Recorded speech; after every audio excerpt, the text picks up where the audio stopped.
Oke, selamat siang semuanya. Ya, kita lanjutin ya materinya. Oke, di pertemuan ini kita apa namanya akan pelajari ya namanya Vuex ya. Nah, Vuex itu apaan? Jadi Vuex itu adalah ini State Management Library ya.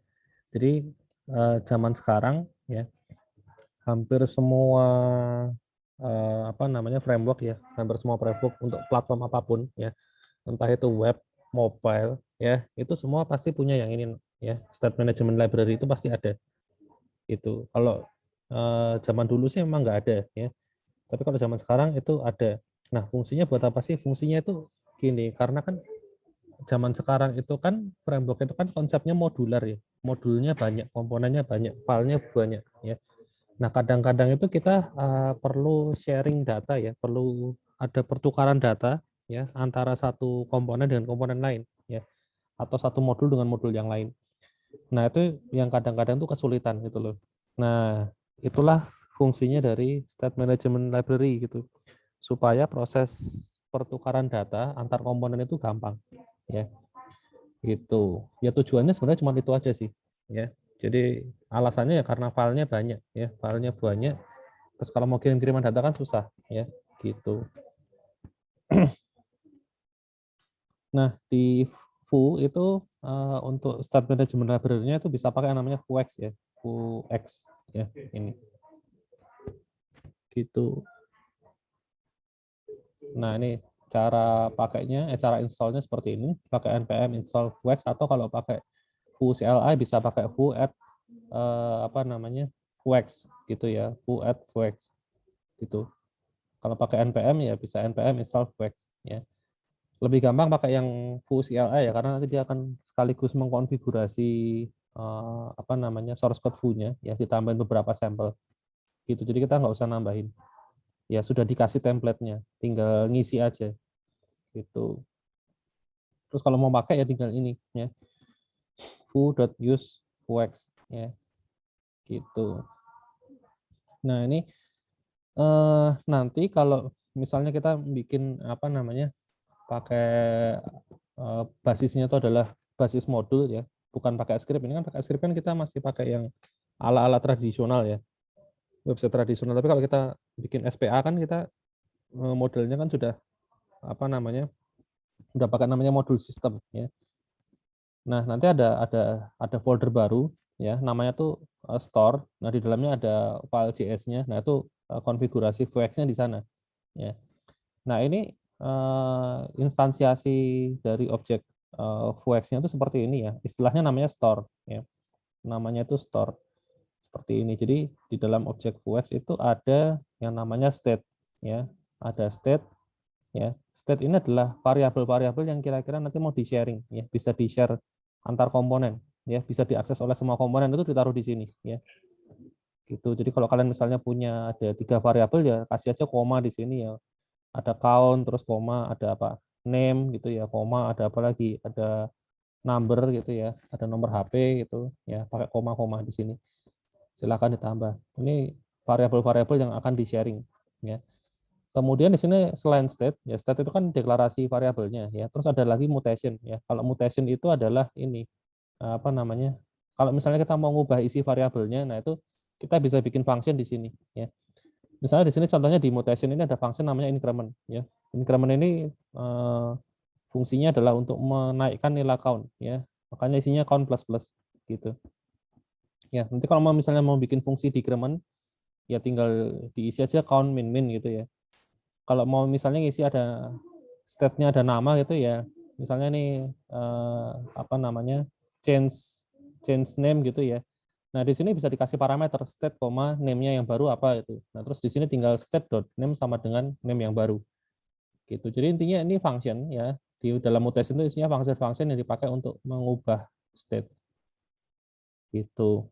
Nah, untuk pemanggilannya, nah ini pemanggilannya kita nggak bisa langsung manggil increment kurung buka kurung tutup itu nggak bisa ya. Yang kita panggil tuh incrementnya tuh dipanggil sebagai string ya. Jadi nama functionnya di sini itu dipanggilnya sebagai string di sini ya. Nah, tapi parameternya tetap ditaruh di belakangnya ya, koma, bla bla bla itu ya. Parameternya di situ. Gitu. Nah, terus kalau mau ngakses datanya gimana? Nah, bisa pakai ini store.state.count ya. Ini, jadi store.state ya.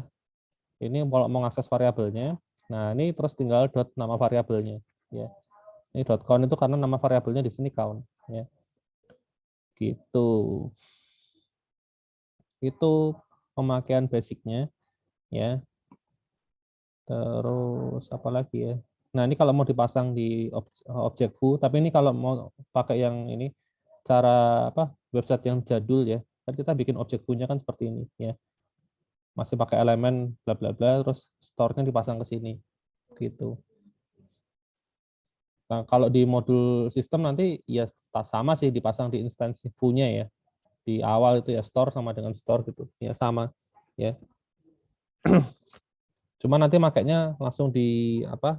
Di root-nya ya, index.js yang ada di root ya, masang store-nya ini. Nanti terus di komponen child-nya itu bisa pakai store ya. Ngaksesnya ini pakai $this.$store ya. Kemudian ya ini tadi mutation sudah saya jelasin ya. Ini kalau misalnya ada function terus ini parameter pertama itu selalu state ya.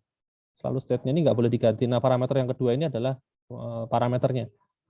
Ya, kalau misalnya ada parameter, kalau tadi kan increment kan yang tadi kan hanya +1, jadi nggak usah pakai parameter. Nah, kalau increment yang ini itu ditambah dengan nilai n. Nah, makanya ada parameter n di sini.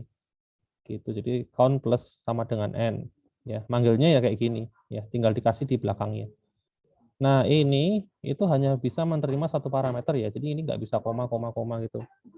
Ya, nggak bisa koma, koma. Nanti kalau mau lebih dari satu ya kayak kemarin waktu kita belajar pakai emit itu ya. Dibikin objek aja ya. Satu objek terus dalamnya ada banyak variabel. Nah, ngakalinya kayak gitu ya. Nanti mungkin kita praktekin ya. Gitu. Itu mutation. Nah, selain mutation sebenarnya ada satu lagi namanya action ya. Jadi ini template-nya seperti ini, ada state, mutation. Nah, satu lagi action. Action itu sebenarnya juga sama kayak mutation ya, persis. Ini isinya juga function ya. Di sini ada function increment, di sini juga ada function increment. Cuman action itu di dalamnya sini dia nggak bisa langsung akses state-nya ya, nggak boleh. Jadi kalau di action itu kan parameternya kan berupa konteks ya. Konteks itu kayak semacam ininya aja sih, kayak semacam apa ya istilahnya ya, instance-nya dari store-nya ini gitu. Jadi kita nggak bisa langsung akses account-nya ini kita otak-atik di sini nggak bisa ya.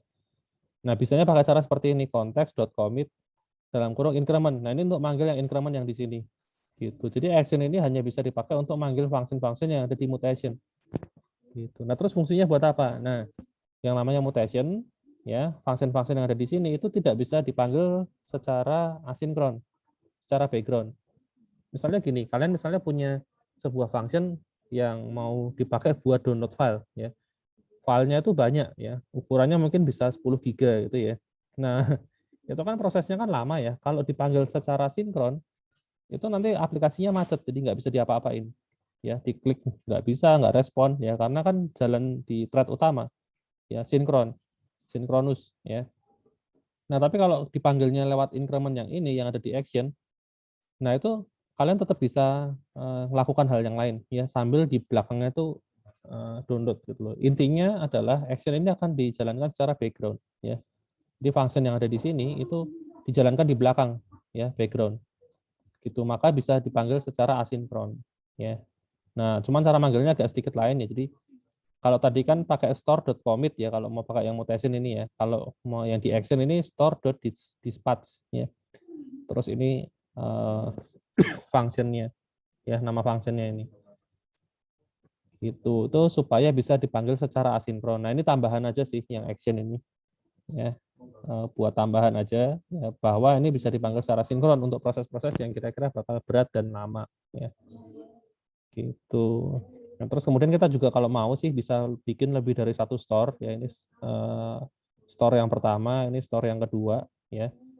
Nah, nanti di waktu bikin instan QX-nya kita bisa bikin namanya modules ya. Modules terus ada modul A ini ambil dari variabel modul A ya.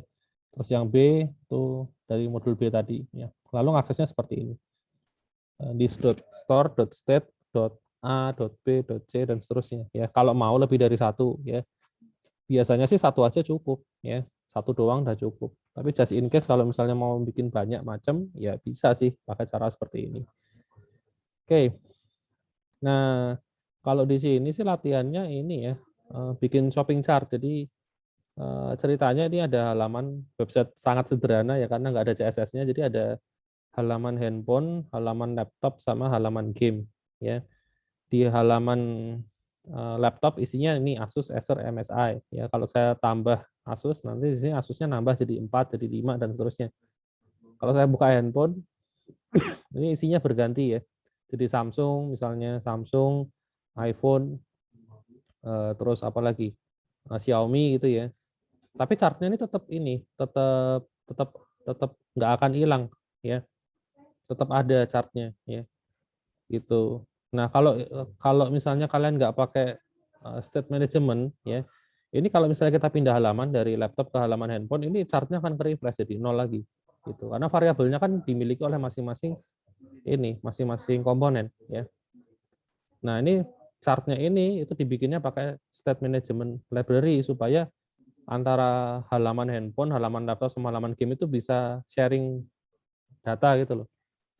Gitu. Jadi kalau kita pindah-pindah halaman ya nggak masalah, ini tetap nggak akan hilang ya, tetap di keep ya, karena disimpannya di kayak istilahnya kayak global gitu ya, variabel global gitu. Nah, untuk latihan mungkin kita bikin yang lebih simpel aja buat registrasi ya. Kadang-kadang tuh kan kalian pernah ya, misalnya halaman registrasi itu di halaman pertama itu masukkan nama atau username itu ya. Terus next, nanti baru suruh masukin apa alamat misalnya ya, terus atau password, terus next lagi, terus suruh masukin informasi yang lain lagi gitu ya.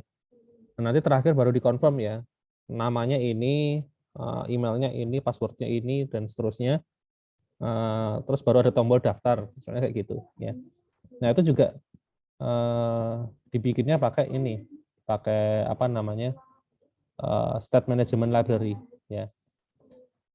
Nah, mungkin langkah pertama kita bikin dulu untuk halaman-halamannya ya. Kita bikin ini aja,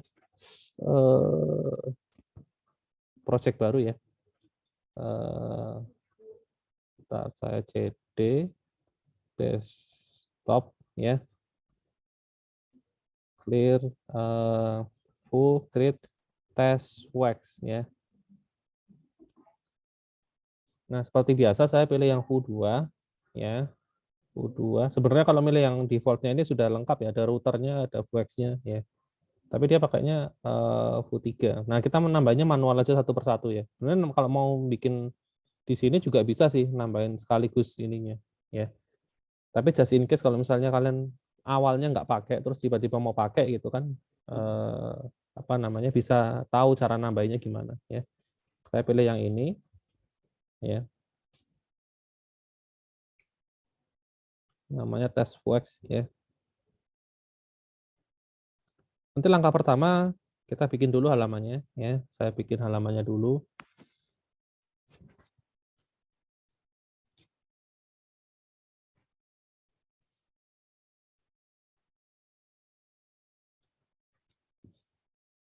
Nah, ini kalau di modul kita FU-nya sebenarnya udah habis sampai di sini ya. Ini pertemuan 11. Jadi yang apa namanya, materi-materi yang penting tentang FU saya rasa sih sudah cukup ya. Jadi kalian sudah bisa bikin ini aplikasi pakai FU ya.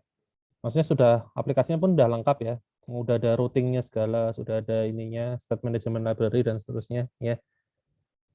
Nah, paling mulai minggu depan sih saya kasih materi tambahan ya, sama nanti ada kayak proyek kecil-kecilan ya. Jadi sekalian saya minta untuk praktek gitu, praktek bikin ya. Nah, minggu depan kayaknya saya kasih materi tentang ini aja, SCSS ya. Karena di FU itu kan sebenarnya sudah support ya. Di apa, FU itu di mana, di template-nya itu kan CSS-nya kan kita bisa pakai SCSS ya. SCSS tuh apa namanya, CSS tapi kayak ada logiknya gitu intinya. Ya, CSS-nya bisa diprogram. Gitu. Kadang-kadang kan kalau kita misalnya nih apa namanya? Misalnya saya punya ini, saya punya div gitu ya. Terus misalnya font size-nya itu mau saya bikin seragam ya. Misalnya saya punya div apa namanya about ya, kelasnya ID-nya about itu misalnya ya. Font size-nya itu mau saya bikin 12 pt ya. Terus misalnya apalagi ada di apa namanya home ya, ada font size juga ya, 12 pt juga ya. Terus ada di apa lagi ya, misalnya di galeri gitu ya, sama font size-nya 12 pt ya. Nah memang ada kalau yang sama gini ya mending digabung aja sekalian gitu kan, tapi kan masalahnya kan dalamnya nggak hanya font size, misalnya yang di sini color-nya itu red ya tulisannya ya, di sini color-nya red, tapi yang di sini color-nya blue gitu ya. Terus yang di sini ada color-nya green ya. Ini kan CSS biasa kan seperti ini ya. Nah, misalnya nih suatu hari kita mau berubah ya. Ini awalnya 12 semua. Nah, ini kan semuanya mau diseragamin jadi 16. Nah, ini kan kita harus ganti satu-satu ya. 1, 2, 3. Nah, kayak gitu kan. Repot kan harus ganti satu-satu, ini aja cuma 3 ya. Bayangin kalau ada berapa? 30 sintaks. Itu harus diganti semua. Nah, itu kan repot ya. Nah, kalau pakai ini, pakai SCSS kita bisa bikin library ya. Library ini misalnya size gitu misalnya ya 16 pt. Nah, terus di sini tinggal ini aja, tinggal dipakai ini aja size gitu ya. Ini juga sama. Ya, ini salah satu contohnya doang ya. Nanti yang lengkapnya besok. Jadi ini salah satu contohnya. Nah, kalau misalnya apa namanya? Mau diubah, ya tinggal ubah di sini aja ya. Jadi 20 itu. Selesai dulu. Contohnya gitu ya. Ini contoh yang paling mudah. Nah, tapi ini kita bahas besok ya. Itu CSS, jadi CSS yang bisa diprogram ya supaya lebih gampang. Ini sudah jadi ya. Kan tadi saya masuk ke tes wax ya. Terus kita bikin dulu halamannya ya sebelum nambahin router. Jadi saya add dulu sebelum nambah router, sebelum nambah state management library-nya ya. Jadi saya bikin routernya dulu ya.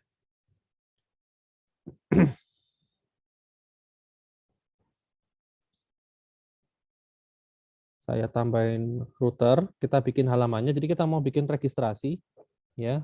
Di halaman pertama kita suruh masukin nama doang ya. Nanti halaman berikutnya suruh masukin email misalnya ya. Terus halaman ketiga password misalnya gitu ya.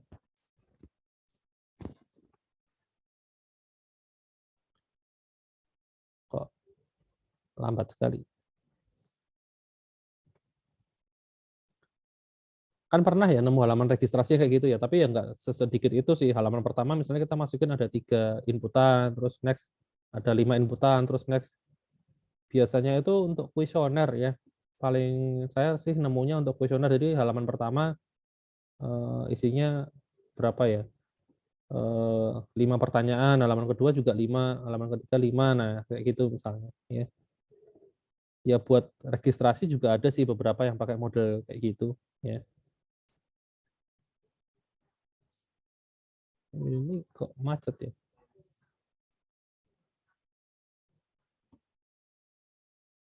Oh, ini baru jalan akhirnya setelah berapa? 70 detik. Oke. Use history mode. Oke.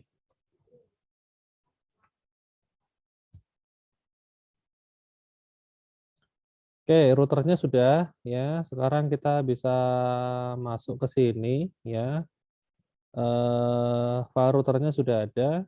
Kita buka. Tadi kita set ada beberapa halaman ya. Ada halaman home. Home-nya nanti mungkin langsung apa namanya? Ini halaman registrasi gitu ya.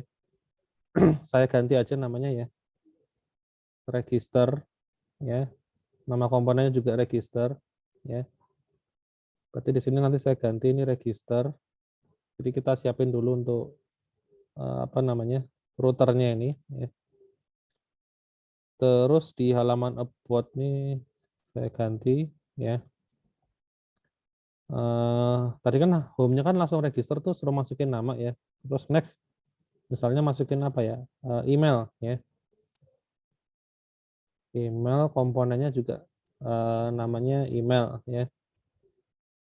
Lalu yang ketiga itu password ya.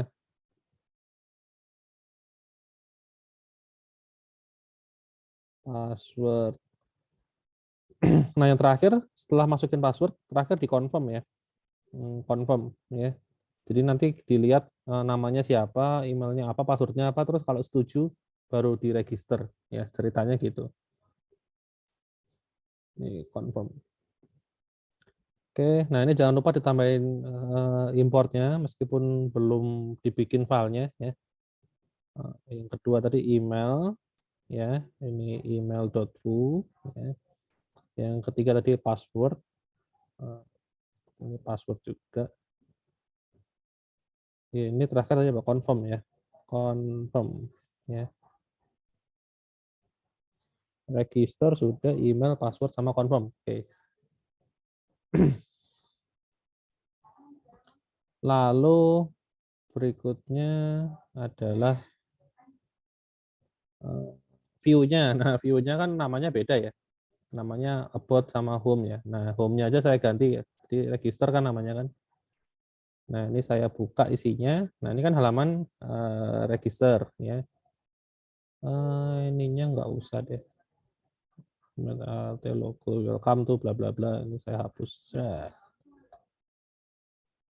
saya ganti tulisan aja ya. Masukkan nama Anda ya, karena ini halaman registrasi kan. Terus di sini langsung minta inputan ya. Apa namanya? Inputan nama gitu.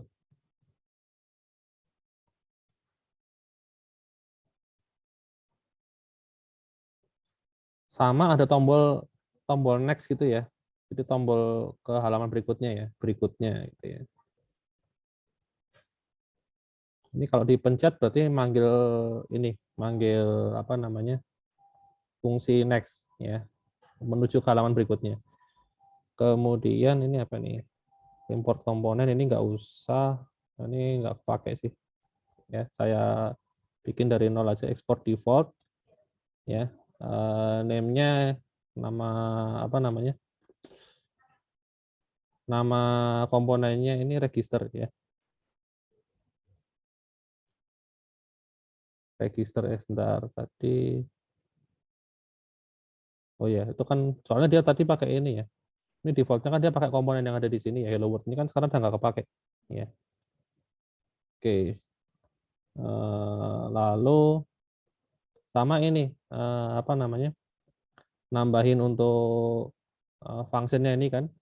Berarti kita butuh namanya methods ya. Method next.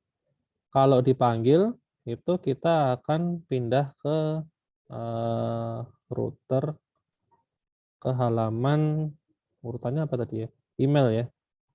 Nah, email slash email ya. Gitu. Oke, nah ini saya copy aja biar cepat ya. Nah, ini untuk yang halaman email ya. Email.hu ya. Masukkan email Anda di modelnya email ya. Ordernya email juga. Next sama ini nama komponennya email. Metodenya next. Nah, dari email itu kita bisa ke halaman password. Oke, selesai. Copy lagi ya. Berikutnya kita bikin untuk halaman password ya. Password.hu ya. Oke. Di model nah ini type-nya harus diganti ya. Ini password. Ini kita belum pakai Vuex-nya ya, belum pakai state management library. Jadi saya mau baru nyiapin halamannya doang ya. Jadi baru pakai router aja ya. Password next. Nah, terakhir ke halaman confirm ya. Oke, nah di halaman confirm, ini isinya agak beda ya. Kita nggak perlu inputin lagi ya. Data Anda ya, titik 2. Ini tombol submit gitu ya. Tapi tombolnya nggak ngapa-ngapain. Jadi saya siapin H3 gitu misalnya ya, nama ya. Nah, ini ada ininya, ada variabelnya ya. Ditampilin langsung nama, email, ya, passwordnya juga deh. Nah, passwordnya ditampilin gitu. Nggak apa-apa, namanya juga buat ngetes ya. Nama, email, password. Nah, karena di sini kita punya 3 variabel, maka di sini juga jangan lupa dibikin untuk datanya ya. Datanya jangan lupa dibikin, ada nama masih kosong, email juga masih kosong, sama passwordnya juga kosong. Ya. Metodenya nggak perlu karena ini udah halaman terakhir. Ya. Nggak usah dikasih metode. Oke, nah kita coba dulu ya untuk halamannya apakah jalan apa enggak. Oh ya sebentar, ini ada app.foo-nya ya. Kalau nggak salah kan di header-nya ada ini ya, ada linknya ya. Nah ini kan linknya nggak perlu lagi berarti ya. Kita cuma perlu router view buat nampilin kontennya aja ya. Oke, sekarang kita apa namanya coba jalanin ya. User. Semoga tidak error ya. Waduh, apa ini? Process is not defined. Process is not defined. Tutupan proses di routernya ya, index.js. Oke. Tadi itu di mana ya filenya ya?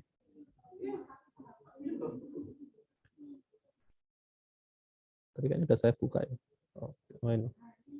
Proses. Oh, kemarin nggak apa-apa kayaknya. Kita pakai Vuex. Vuex pakai router ya.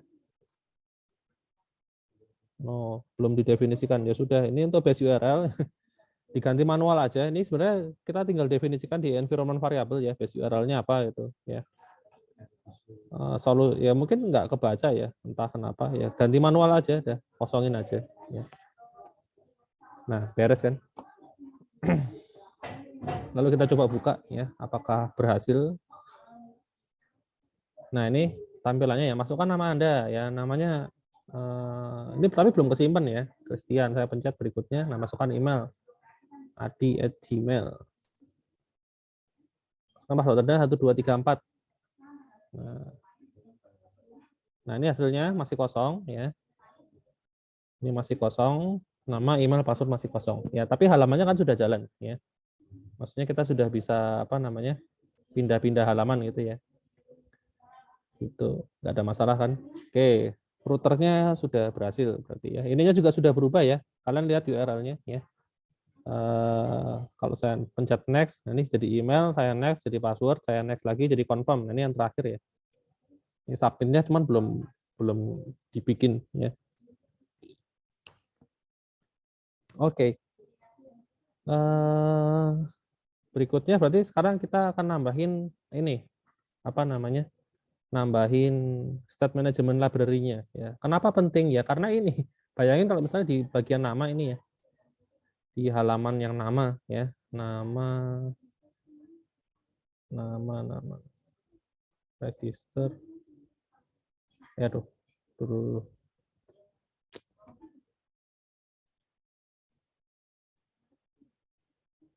Nah, ini register ini ya. Di sini kan kita bisa masukin nama ya, view modelnya nama ya. Harusnya di sini ada data nama juga ya. Tadi yang lain ada nggak sih? Oh, tadi ikut close ya.